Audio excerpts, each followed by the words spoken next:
Our next speaker is John Solomon. I've known John for a number of years. I consider him the dean of print investigative journalism in Washington, D.C., bar none. I've always said that for an investigative journalist, there's kind of like a bug. There's something there that this journalist wants to get to the truth and the root of the story, no matter what, and charge. And from a whistleblower perspective, that's who you want on your case. I think for any investigative journalist, that's the character trait that makes someone into a top-notch, world-renowned, successful investigative journalist. But for a whistleblower, that's what you need. John has done just outstanding stories, both in cases that we've worked with him on, but also just watching the stories he's done. It's an absolute honor to have him here. In his formal biography, he's the former executive editor of the Washington Times and currently a former current special correspondent for the Washington Post, I know focusing on investigative stories. And he's with the Packard Media Group right now. He left the Washington Times a couple months ago.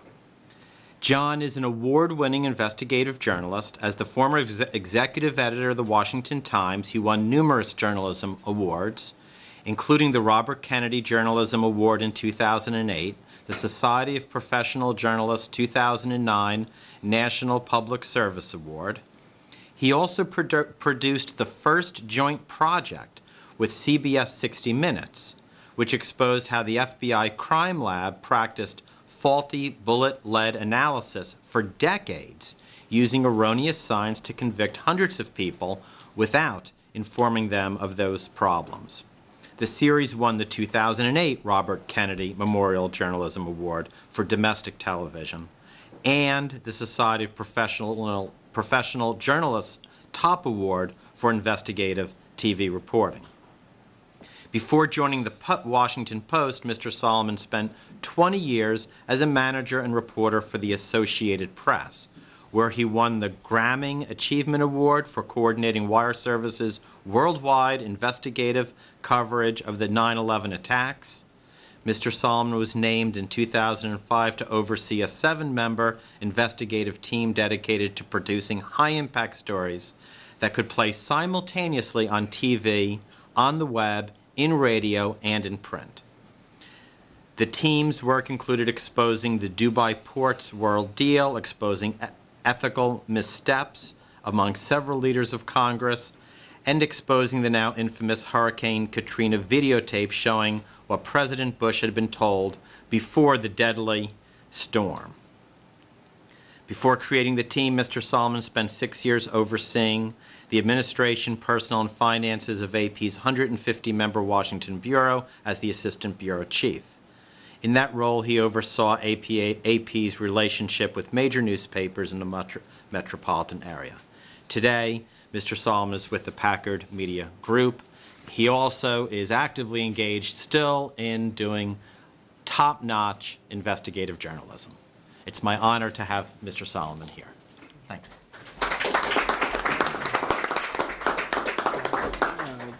Thank you so much for having me here, and it's a great pleasure to be alongside Jim and Rich, who I've admired throughout my career for doing the type of journalism that they've committed time and time again. And I've known throughout my career that whistleblowers have been an important part of my career, but I didn't really understand how important until about a year ago. A young graduate student from St. Louis University, I think it was, called me and said, did you know you did 377 stories that involved whistleblowers? And I said, no, that's not possible. And she counted them up and sent me a stack, and her math was pretty good, I guess. But over the course of 25 years, I've interacted with whistleblowers almost weekly.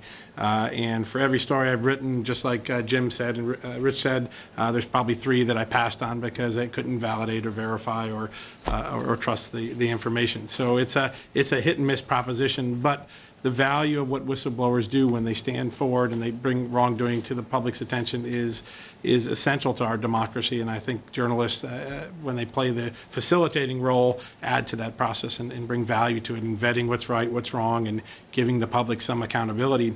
My very first whistleblower that I encountered, I was about 19 years old. I was working on a wire desk in Wisconsin, and a person called up and said, "Hey, there's a big professional fight in Madison, and the boxer only can see out of one eye, and they're hiding it. In fact, he was rejected for a boxing license in Las Vegas." And so I called Las Vegas, got the boxing license. Sure enough, he was blind in one eye, and we exposed the fact that Wisconsin was a lot willing to let a boxer with one eye, a vision, try to get in the ring when everyone else had rejected him. And I thought, well, this whistleblower thing is pretty easy. Someone calls up, you go check it out, and you have a story. And a few months later, I turned 20 and graduated from college, and another person called a teacher and said, you know, all across Wisconsin, there are teachers who've been convicted of molesting children, and they move to another school district and they just start teaching again. You really ought to look into it. And we started a project, and sure enough, we found 370 teachers that had molested children and just moved to another district and started teaching again because there was no screening system. And again, I thought, wow, this is really great, this whistleblowing thing. I can get into this.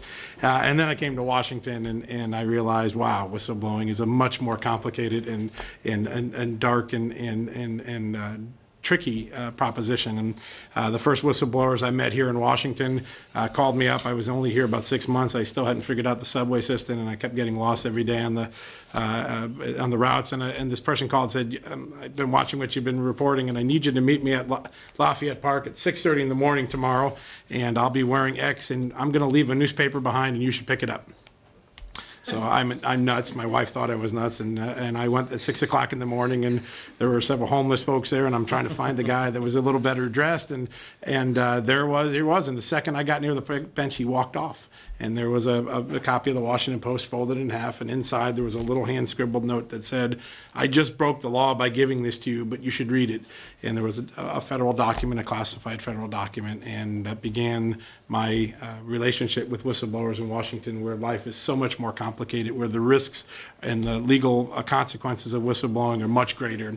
And for the last 20 years, I've really become to appreciate the complexities of the relationship that a great lawyer may have, a whistleblower has, and then we in the media have. And I left on everyone's chair here some 7 principles that I won't go through each of them today, but I'd like to mention 2 things and echo some things that Rich and Jim said, because they're spot on. First off, whistleblowing coverage in the media is the most humanizing experience, one of the most humanizing experiences you'll have as a reporter. The range of emotions, the range of motives, the range of pressures that a whistleblower faces over the course of their whistleblowing process can really complicate the communication process. I've seen whistleblowers who suffered from severe depression, from paranoia, from just post-traumatic stress disorder in one case. And the ability to get an accurate story is complicated by the things that they endure every day, the unbelievable pressure, the unbelievable isolation that they sometimes endure when they step forward and their colleagues back away from them and leave them in complete isolation. And so over the years, I've tried to develop some principles that guided my reporting to make sure at the end of the day that I serve the whistleblower and the public with the same quality of journalism. And those are on the sheet today. I'm just going to mention a couple because I think they're important to understanding the context in which whistleblowing journalism occurs in the 21st century. The first one is I've seen in many cases, and I've firmly come to believe that the court of public opinion may be just as important as the court of law for whistleblowers. And that's not usually the case in most legal cases where issues are being fought out. But oftentimes whistleblowers seek in the court of public opinion protections that they may not be able to get under the weak laws that our government provides our whistleblowers with today. So anyone who's going to represent a whistleblower, any whistleblower who's going to step forward, any journalist who's going to engage them needs to have some principles to deal with each other. But the first principle is you have to be ready as a whistleblower and as their representative to engage the court of public opinion and understand the rules, the pressures of what journalists do when they come together. The second thing is when you start that relationship, it is essential, as Newt Gingrich's mother might now remember, to set the terms of the conversation. If you remember, Connie Chung said, "Between you and me," and I guess Mrs. Gingrich thought that meant this wasn't going to be on camera, and of course it was on camera. It's important to understand the 4 terms by which you can talk to journalists. On the record, everything you say can and will be used on the record from you with your name attached to it, and once it's gone, there's no taking it back. On background, and this is an important one because the description that you as a source, if you're a whistleblower and you're not using your name, but you're providing information, you want to step forward at the beginning with the journalist and make sure you get the identity, your description right. Because if I describe you too accurately or too precisely, you may get in trouble. If I describe you too inaccurately, I'm going to get the public in trouble and disserve the public. We had a great example of that when Scooter Libby tried to be called a congressional source because he had worked there 20 years before when in the Judy Miller case. And so it's important for me to be accurate. Getting that description of an anonymous source, a source on background, is essential. There's a thing called deep background, which is even a more vague description of you. And then off the record, and this is an important one to understand, if you tell me something off the record, I can't use it because it came from you, but don't think it doesn't inform my reporting. I'm going to go try to find out what that's about. And so understand that a journalist, when you talked off the record, they're not going to quote you, they can't, but if they can find another way to get that information, they almost certainly will. And it's important to understand those four terms because they guide the relationship going forward, and they build the sense of trust that each side has once they understand the conversation. The third element is trust. You have to be able to build a relationship of trust. I've had whistleblowers that when we ended a series of stories actually said they felt like they were getting divorced from me because we had spent more time with each other than we had spent with our wives and our kids. You spend an enormous amount of time getting to know the person, getting to know their pressures, their peculiarities, and you have to build trust. And one of the things a journalist does to build trust is to constantly verify information. When something comes in from the whistleblower and it isn't quite right and you go back to them, you have to be able to have a candid conversation. Hey, that doesn't seem to check out. That relationship of trust is what protects the public's interest in making sure what we report ultimately is accurate and precise and fair and balanced. At the end of the day, if you're a whistleblower or a lawyer representing a whistleblower, there's really only one thing journalists want more than anything else: facts, accurate facts, new facts. So when you're dealing with a media person and you're trying to get a story across, know that we deal in the realm of facts. We're not interested in opinion and scuttlebutt, although sometimes it makes for a good beer after hours. But what you really want is facts. And so the factual relaying of information back and forth not only builds the relationship of trust that we just talked about, it ensures that when the story ultimately comes out, the public has a factual record, a factual basis to make a judgment about the allegations and the wrongdoing that may be there. The fifth thing is it is entirely a danger to step forward as a whistleblower because as you become more isolated, as you face more pressures, the allure of the media light, the cameras, the town cars that pick you up and take you to dinner to meet a famous TV correspondent can become intoxicating. And it's easy sometimes to begin to get caught up in that intoxication of the media limelight. So it's important for lawyers, the journalist, and the whistleblower to understand that that's a danger. I've seen whistleblowers who got too engaged in the excitement and all the attention they were getting and begun to stray off course on the factual accuracy of their story. It's easy to do when people are trying to wine and dine you. And so I think that's an important factor. And for us as journalists, it's very important. Six, there are many different ways to get information conveyed to a journalist. And as someone who has faced the consequences of reporting information that was classified or that someone didn't want out, we have learned that there are many different ways that a lawyer or a whistleblower who may be constrained about talking about something, there may be a gag order, a subpoena, grand jury subpoena, grand jury secrecy rules that prevent them from talking, and yet there are ways to point journalists to information, those facts, those things that we're looking for, stubborn facts, that don't violate any of those terms and yet guide the reporter there. Hey, have you looked at the briefings in the court case recently? Have you checked on the contract database lately, like maybe in the last 3 months? Little tidbits that keep us straight, give us facts, and guide us to a story even while one may be remaining true to their oaths and their secrecy obligations.